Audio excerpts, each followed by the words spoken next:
कहानी है रामपुर गांव की, जहां के मर्द महिलाओं को हमेशा नीचा दिखाने की कोशिश में रहते। अरे अभी तक खाना नहीं आया, क्या मुझे एक और शादी करने की जरूरत है? नहीं जी नहीं, ऐसा मत करना, वरना मैं कहाँ जाऊंगी। खाना लेकर मैं अभी आई जी। गांव की पंचायत में भी फैसले हमेशा औरतों के खिलाफ ही रहते। मैं जो फैसला सुनाता हूँ वो भगवान की आज्ञा होती है। इस लड़के ने अपने मन से शादी करके अच्छा नहीं किया। लड़के को घर भेज दो और इसकी शादी इसकी जाति की किसी लड़के से करवा दो, लेकिन ये लड़की, इसे तो गांव के बाहर निकाल दो। नहीं नहीं जमींदार साहब, ये क्या बोल रहे हैं? ऐसा नहीं हो सकता। मेरी बेटी मासूम है, इसे अच्छे बुरे की समझ नहीं है। अरे कहाँ जाएगी ये बेचारी? कहाँ जाएगी? इतनी चिंता है तो पूरे परिवार का गांव निकाला कर देते हैं। बेचारे पूरे बसे बसाए परिवार को गांव छोड़ना पड़ता है। चाहे जो हो, अगर बेटियों को कंट्रोल नहीं कर सकते तो गांव में रहने का कोई मतलब नहीं है। यहाँ औरतों को दब कर रहना होगा। कोई भी अपने हिसाब से कुछ नहीं कर सकता, सब ईश्वर की मर्जी से ही होगा। तभी गांव का एक आदमी दौड़ा दौड़ा आता है। सरपंच साहब, जमींदार साहब, वो कालिया है ना, उसकी बेटी पढ़ने के लिए शहर जा रही है। अच्छा, ये कब हो गया? और कालिया की हिम्मत कैसे हो गई ऐसा करने की? लेकर आओ उसे और उसकी बेटी को। बस फिर क्या था, हाजिर हो जाते हैं कालिया और उसकी बेटी सरपंच के सामने। अरे कालिया, ये क्या सुनने में आ रहा है? बेटी को इंजीनियर बना रहा है तू? और ये बता, गांव में तो स्कूल नहीं है, फिर कहां से इतनी क्लास पास कर गई तेरी बेटी? राधा, जो कि कालिया की बेटी है, उसे लगता है कि सरपंच उसकी तारीफ कर रहे हैं। सरपंच जी, मैंने ऑनलाइन पढ़ाई की है, डिस्टेंस लर्निंग से। सभी में मैंने अच्छे नंबर पाए हैं, जिसे देखते हुए शहर की इंजीनियरिंग कॉलेज में मुझे स्कॉलरशिप मिली है। वाह जी वाह, क्या होती है ये? पहले तो ये बताओ, फिर आगे की बात करते हैं। पूरा गांव राधा की बात सुन रहा था और राधा बोलती जा रही थी। तो ऐसे मैं फ्री में एक अच्छी शिक्षा लेकर गांव में जो कुछ परेशानियां हैं, जैसे बिजली, पानी और इंटरनेट जैसी समस्याओं के लिए काम करूंगी। मैं गांव को शहर से जोड़ने के लिए पुल का निर्माण करवाने का प्रस्ताव रखूंगी। मुझे पूरी उम्मीद है कि जल्द ही हमारा गांव भी तरक्की की राह पर चल पड़ेगा। राधा की बात सुनकर सारे गांव वाले ताली बजाने लगते हैं। सरपंच को समझ नहीं आता कि वो क्या करे। चुप रह नादान लड़की, गांव के खिलाफ जाने के लिए तुझे गांव से बेदखल कर दिया जाएगा, वो भी पूरे परिवार के साथ। और हाँ, अगर ठीक से गांव में रहना चाहती है तो ये पढ़ाई लिखाई छोड़ दे। हम तेरे लिए गांव का कोई होनहार लड़का देखेंगे। तभी गांव का एक आदमी बोल पड़ता है। अरे नहीं नहीं सरपंच जी, राधा बिटिया जो बता रही है, अगर वैसा हो जाए तो हम लोगों को पैसा कमाने के लिए बाहर नहीं जाना पड़ेगा। हाँ जी, और ना ही कोसों दूर पानी के लिए भटकना पड़ेगा। हमारे बच्चे भी अच्छी पढ़ाई कर सकेंगे और आगे बढ़ेंगे, ना कि हमारी तरह खेती करते बैठेंगे। क्यों गांव वालों, राधा बिटिया का साथ देना चाहिए ना। सरपंच देखता है कि गांव राधा के साथ है तो वो चुप हो जाता है। वो घर आकर अपने सलाहकार से बात करता है, जो बहुत ही चालाक किस्म का इंसान होता है। अरे सरपंच साहब, आपको बहुत ही होशियारी से काम लेना पड़ेगा। एक बार गांव तरक्की कर गया, यहाँ के बालक पढ़ लिए तो कोई ना पूछेगा आपको। और फिर ये जो बेटा और बेटी है ना आपके, इनको भी आम लोगों की तरह ही जीवन जीना होगा।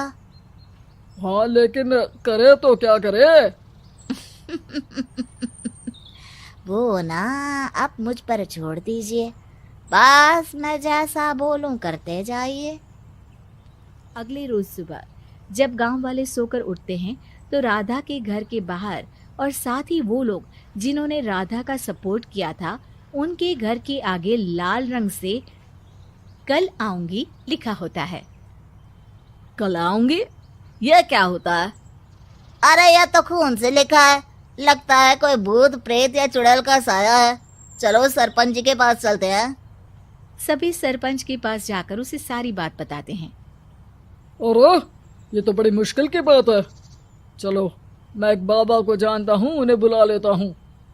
सरपंच बाबा को लेकर गांव के घर के बाहर जाता है। ओहो, तो ये वो चुड़ैल है जो उन लोगों को निशाना बनाते हैं जो गांव को बदलने का सपना देखते हैं। वो गांव को ऐसे ही संपन्न देखना चाहती है, वो नहीं चाहती कि कोई बाहरी यहाँ का कायाकल्प करे। क्या तुम लोगों में से किसी ने गांव को बदलने की सोच रखी है? तभी राधा की माँ रोते रोते आती है। मेरी राधा घर से गायब हो गई है।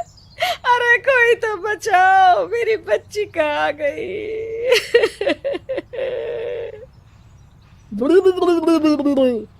ले गई वो चुड़ैल, तेरी बच्ची को ले गई। अब वो उसे श्रापित करके छोड़ेगी, उस पर चुड़ैल का साया हो जाएगा। तभी बुरी सी हालत में राधा भी वहां आ जाती है। उसके बाल चुड़ैल की तरह फैले होते हैं और कपड़ों में खून लगा होता है। सभी राधा को देखकर डर जाते हैं। माँ, पता नहीं मुझे कौन उठा कर ले गया था। अरे दूर दूर हो जा चुड़ैल, अब हम लोग इस गांव में नहीं रुकेंगे। अरे कैसे बातें कर रहे हैं आप? कल तो आप मेरे भरोसे गांव का हुलिया बदलने, अपने बच्चों को पढ़ाने और तरक्की उन्नति की बात कर रहे थे, तो आज क्या हो गया आपको? ये फिर तुम लोगों को बहकाएगी। ये चुड़ैल गांव में आ चुकी है, ऐसे ही ये तुम्हारे घर के बच्चों को भी ले जाएगी। गांव वाले राधा को गांव से बाहर निकाल देते हैं। उसके माँ बाप रोते रहते हैं, लेकिन गांव वाले नहीं मानते। मैं भी अपनी बहन के साथ गांव के बाहर रहूंगा, लेकिन वो पढ़ाई नहीं छोड़ेगी। वहीं सरपंच के घर पर सलाहकार कहता है। देखा, सांप भी मर गया और लाठी भी नहीं टूटी। लेकिन अगले ही दिन सरपंच के घर के बाहर भी वही शब्द लिखे होते हैं।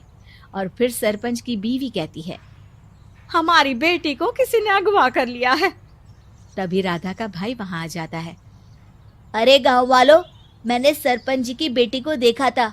वो चुड़ैल उसे उठाकर ले जा रही थी। अरे क्या मजाक कर रहे हो? नहीं नहीं सरपंच जी, आप नहीं जानते। वो चुड़ैल अब आपकी बेटी में आ जाएगी, जैसे राधा के अंदर आ गई थी। तभी सरपंच की बेटी वैसी ही हालत में वहां आती है जैसे राधा आई थी। पापा, पता नहीं कैसे मैं गायब हो गई थी।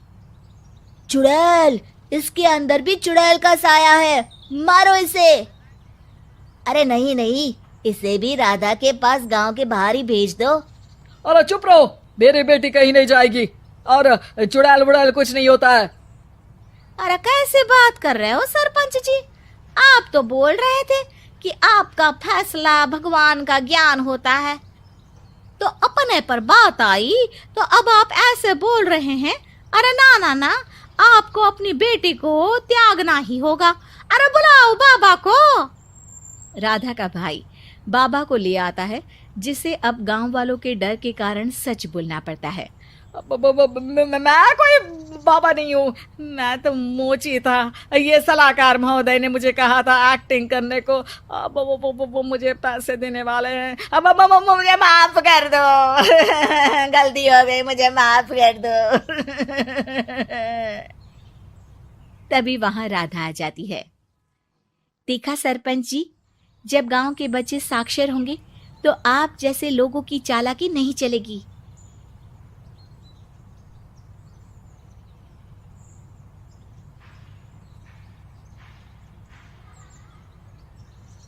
ये बात सच है कि हम लोग एक अच्छे दौर से नहीं गुजर रहे हैं। कोरोना वायरस से हमारा देश ही नहीं पूरी दुनिया प्रभावित है और सबसे ज्यादा प्रभावित है हमारे डेली वेज वर्कर्स, जो देश के अलग अलग कोने से आते हैं रोजगार के लिए, ताकि वो अपना और अपने परिवार का पेट पाल सके। गिव इंडिया, एक्शन एड और हेलो लाया है मैं भी कोविड वॉरियर, एक इनिशिएटिव जिसमें हम सब साथ आए और कोविड-19 से लड़े। So join the cause and support our daily wage workers. Jai Hind.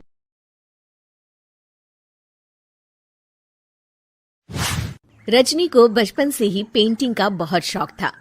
वो हमेशा से ही पेंटर बनना चाहती थी, पर उसके माँ और पिताजी ने उसको कभी भी इस चीज के लिए सपोर्ट नहीं किया और उसकी शादी नीरव से हो गई।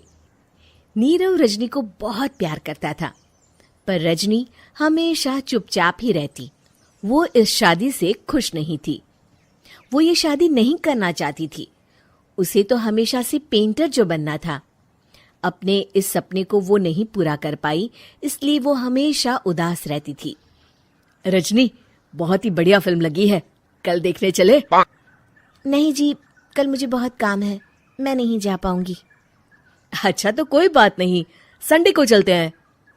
देखिए, मुझे फिल्म देखना पसंद नहीं है। आपको जाना है तो चले जाइए।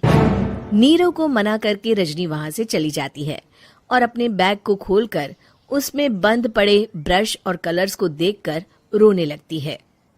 रजनी, चलो ना कहीं बाहर खाने चलते हैं, कुछ तुम्हारी पसंद का। जी, मुझे नहीं जाना, मेरी तबीयत ठीक नहीं है। रजनी वहां से चली जाती है। नीरव को समझ नहीं आता कि रजनी उससे इतना दूर क्यों रहती है। वो जब भी उसके साथ वक्त बिताना चाहता है, रजनी कोई ना कोई बहाना बना देती है। एक दिन घर पर कोई नहीं था।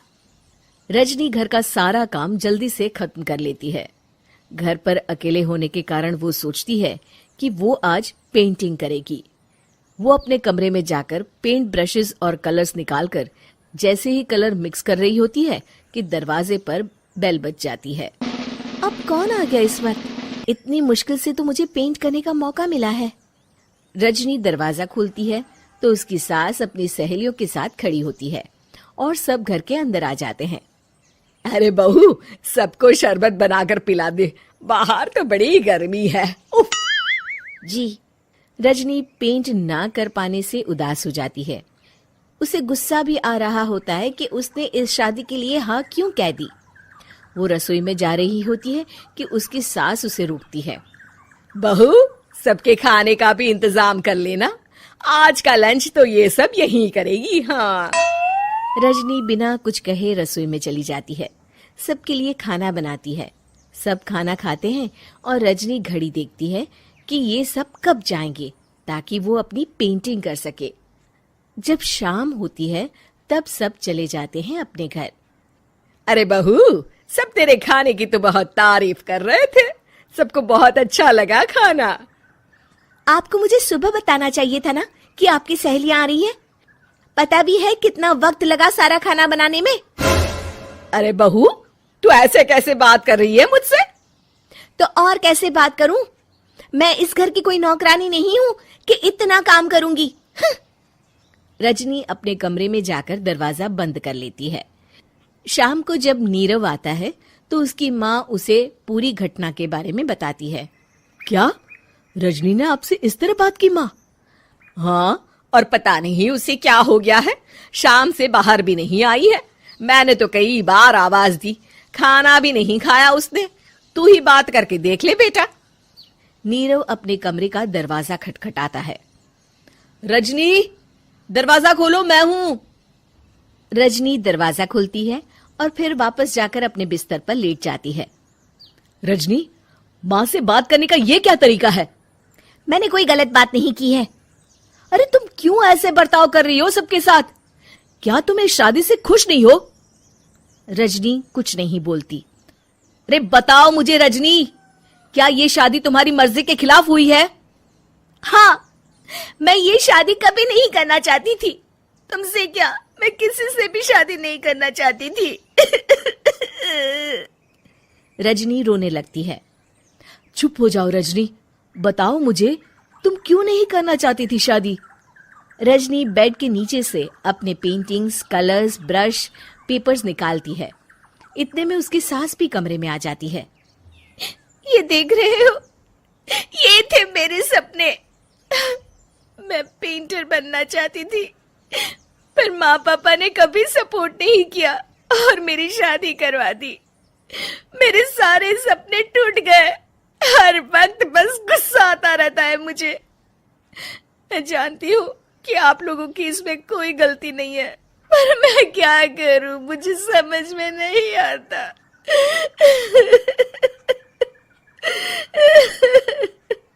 रजनी फूट फूट कर रोने लगती है। मुझे माफ कर दीजिए, आप दोनों के साथ मैं बहुत बुरा बर्ताव कर रही हूँ। अरे रजनी बेटा, चुप हो जाओ तुम। नीरव पानी लेकर आता है। ये लो पानी पियो और शांत हो जाओ। रजनी पानी पीती है और उसकी सास पेंटिंग्स देख रही होती है। अरे नीरव, हमें तो पता ही नहीं था कि हमारी बहू कलाकार है। अरे कितनी अच्छी पेंटिंग्स बनाई है, देखो तो। ये वाली तो मैं अपने कमरे में ले जाऊंगी। आपको ये पेंटिंग्स अच्छी लगी? अच्छी नहीं, बहुत अच्छी लगी। और तुमने हमें बताया क्यों नहीं? तुम जब चाहे पेंटिंग कर सकती हो रजनी। हम तुम्हारे सपनों को पूरा करने में तुम्हारा पूरा साथ देंगे। हाँ बेटा, हम कला की कद्र करते हैं। हम कलाकार तो नहीं, पर मुझे गर्व है कि मेरी बहू एक कलाकार है। रजनी, नीरव और सास तीनों हंस पड़ते हैं।